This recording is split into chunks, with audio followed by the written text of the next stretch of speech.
At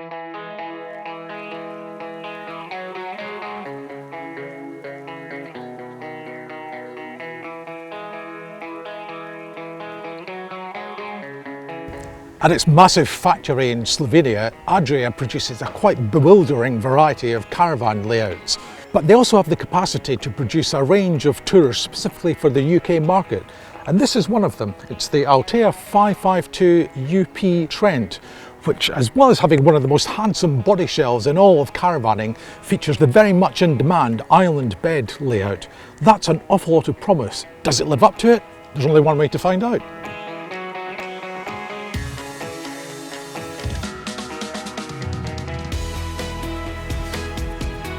These polyester sidewalls look great and they feel nice and sturdy too, and they're mated seamlessly to ABS panels at the front and the rear.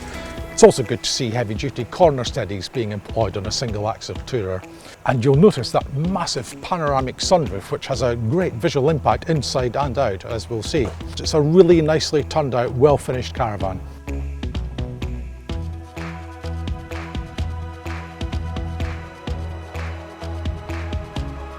The MTPLM of the Altea is 1370 kilograms, which means there's a huge range of tow cars that would be suitable for it. As well as that, you have a nice long A-frame here, which helps boost stability when you're under tow. And as you'd expect, you have the built-in Alco hitch stabiliser too. Indoors, all the heavy stuff is clustered over or around the axle, just where it should be for maximum weight distribution. So get the match right and you'll be towing sweetly with this one.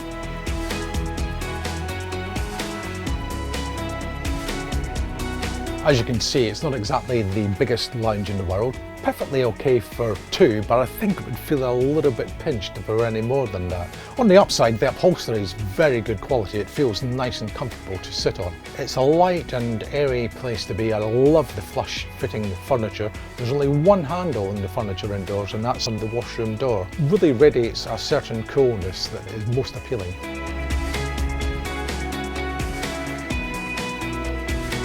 This is what it's all about. This island bed is the main reason why people will look at this layout of caravan in the first place. And I have to say, it's an absolute corker. It's really firm, very comfortable, and you'll get a great night's sleep at it. There's no shelving to put your nighttime knickknacks, including spectacles or mobile phone. And there's no main socket back there either, which is a bit of a shame. But it's a really good bedroom. And if you do have overnight guests, they get a great night's sleep as well, because the front lounge converts into a really lengthy double that's supremely comfortable.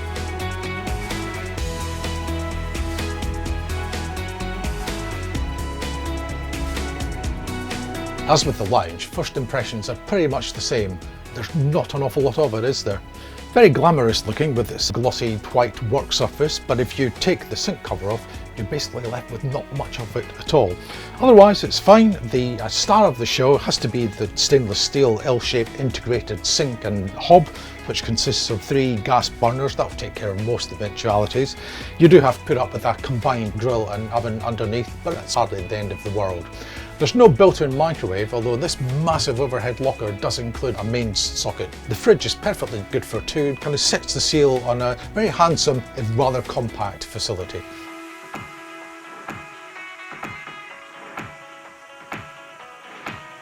The smallest room in the house is exactly that. It's very compact and it's a rather basic facility with the shower, the loo and the vanity unit all vying for the same little piece of real estate. Small but very well formed.